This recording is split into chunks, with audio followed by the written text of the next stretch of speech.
Okay, so today we're gonna spend a few minutes on a very quick tutorial or walkthrough of the Pengu Trade Plus add-on for EFC24.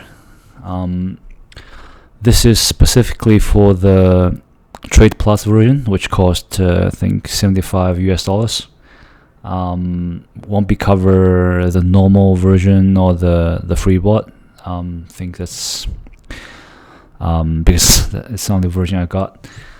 So once you purchase the product and successfully register the product through Discord, this screen should be what you're seeing. Should be able to install the plugin on Google Chrome.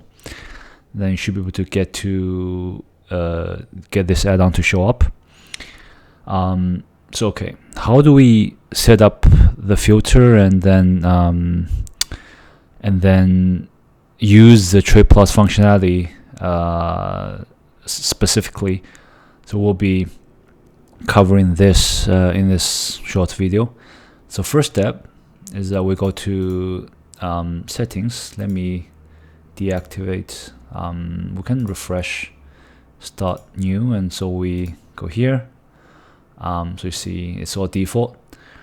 Our first step, what we can do is we can go to exclude players. So this name itself is quite confusing.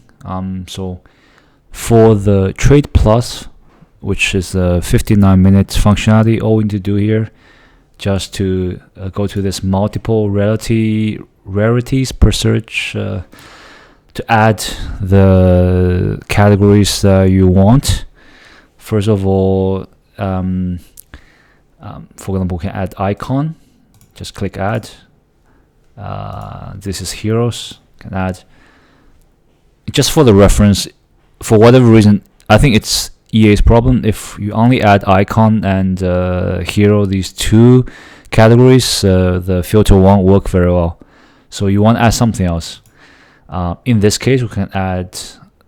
Usually, I just put the most recent special card, which are in packs. In this case, Centurions and Icon Centurions.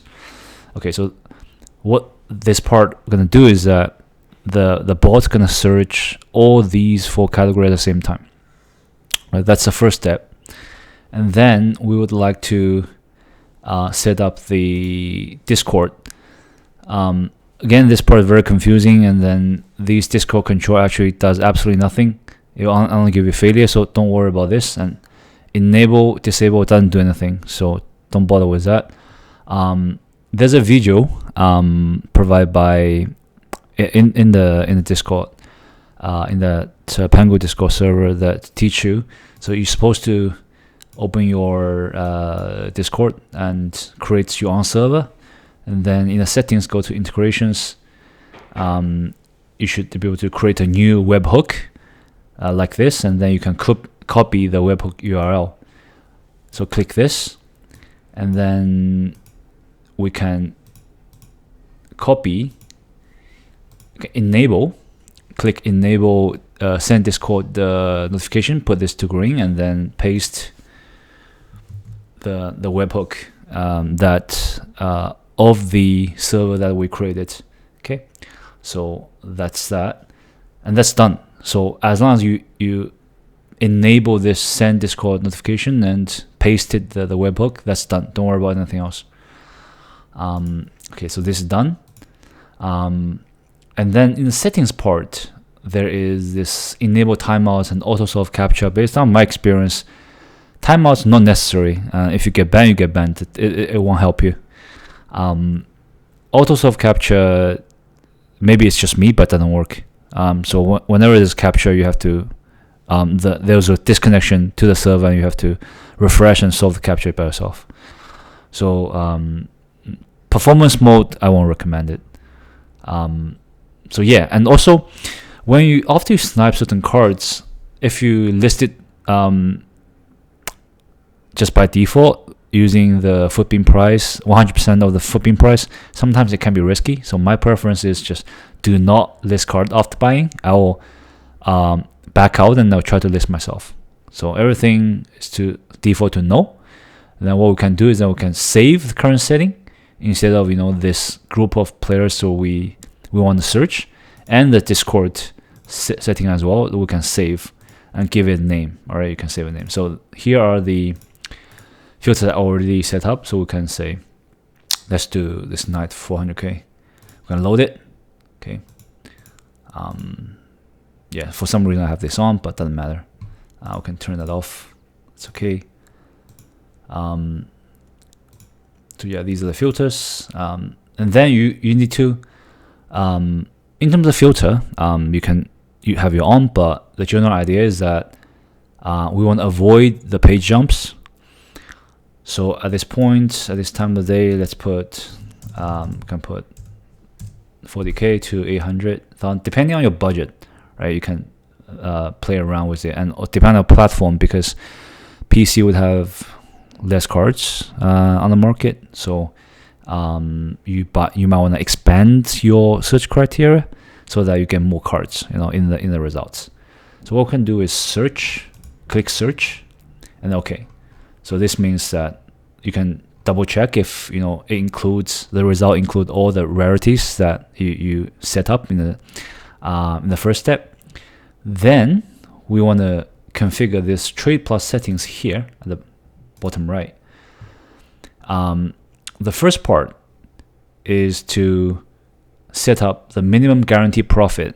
I think this very important because so Pengu Plus use internal database, which is different from Footbin, because Footbin database sometimes it's glitched.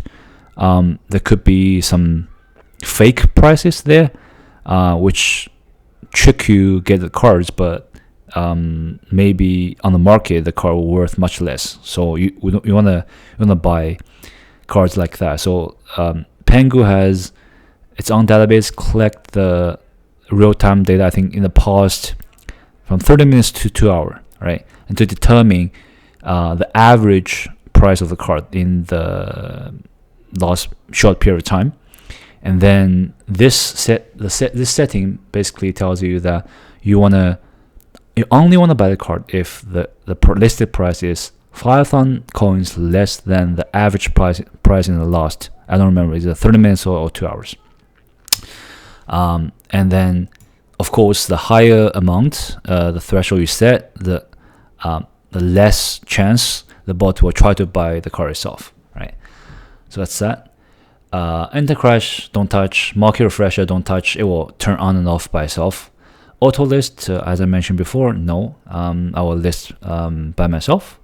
And then Pengu being we don't have a setting anymore. The refresh rate, I use 5 to 9. It is the default. If your PC or Mac is not very strong, then you can do 7 to 10. Or if you go aggressive, you can do like 3 to 7. Just depends, right? Just try it yourself. So once these are set up, so what we can do is that then the next step is that we need to find the 59th minute, the page that including 59th minute and 1 hour mark. I think if you click start, the bot will try to find it by itself, but it takes some time. Usually I would like to find the 50th minute by itself before I start the bot. So for example, I'll just go to page 100 to see how many minutes that is at. And last year, the recommended page that this 59th minute page locate is suggested. So that page that we're trying to find should be between page 150 and 200. This year, the developer said that doesn't matter anymore. But personally, I find it to work well, at least over page 100, like around 150 page mark still, I think work the best. It's more stable. So, okay. So 100 pages, 47 minutes. So let's say probably 130. Let's try 130. We click go. Then, yeah. So this is very nice. The bot, if we are close enough, the bot will automatically go to page 132, and you see this is the page. You see, including 59 minute, these listings, and this is a 1 hour mark, right? These are after 59 minutes, meaning this key-in card just got listed like seconds ago. This is the latest listed card for 1 hour on the market. So in this case, we're gonna click start. And then basically every 5 to 9 seconds, the bot will refresh itself. You see, okay, there's a page jump detected. Resolve on next search, meaning there's a page jump detected. It's a kind of protection mechanism by EA. So when we say we want the bot to be stable, is that we want to avoid page jump as much as possible.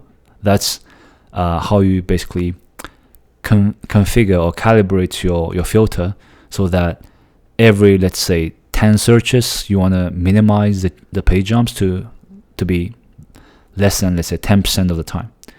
So you see, I will let it refresh for a few times. You see, we're still on the 59th page. In the past 5 searches, I think I want to have 1 page jump. See, I'll let it, yeah, okay. So we're still on this page. So see, like 130 page is still fairly stable. You see, another page jump detected. So yeah, at 130 still, I would say, based on the behavior we just saw, it's not very stable. What I'm gonna do is that I probably go back and decrease this minimum price from 40k to maybe 30k. So if we decrease the minimum price, it will include more cards in the search result, so that the page number towards the 50th minute will increase. All right, so it could become like 145 or 150 in this case. So yeah, and once you're okay, you're happy with your filter, go back to settings and save it, give it a name, and next time just select and load. So everything, including the list, the price you set here, and the Discord setting will be saved, so you don't have to do that every time. All right, that's it. That's a very high level introduction of the Trade Plus functionality. Yeah, thanks for watching.